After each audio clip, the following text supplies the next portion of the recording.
కాకినాడ జిల్లా గొల్లప్రోలులో విశ్వ హిందూ పరిషత్ నేతల ఆందోళన ఉద్రిక్తతకు దారితీసింది. స్థానిక 15వ వార్డులో జనావాసాల మధ్య నిర్వహిస్తున్న 2 చర్చిలపై విహెచ్పి నేతలు రెవెన్యూ అధికారులకు ఫిర్యాదు చేశారు. ఇంటి నిర్మాణానికి పర్మిషన్ తీసుకుని ప్రార్థనలు నిర్వహిస్తున్నారని అభ్యంతరం వ్యక్తం చేశారు. లౌడ్ స్పీకర్లు పెట్టి ప్రార్థనలు చేస్తున్నారని స్థానికులు ఆరోపించారు.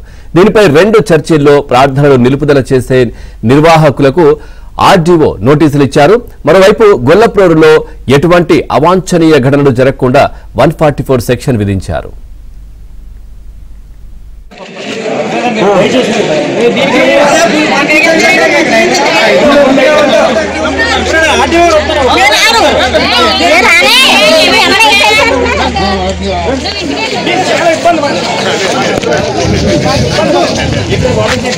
రెండు వర్గాలను కూడా స్పేర్ చేసేది లేదు.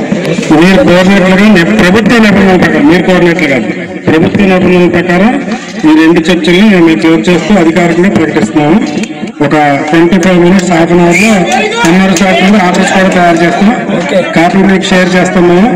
బట్ ఇంకెక్కడ మళ్ళీ ఏమైనా ఇతరమైన శాంతి భద్రతల సమస్య తలెత్తితే మాత్రం అందులో పాల్గొనే ఎవరిని కూడా స్పేర్ చేసే ప్రసక్తి లేదు. ఇది కూడా చాలా స్పష్టంగా చెప్తున్నాం.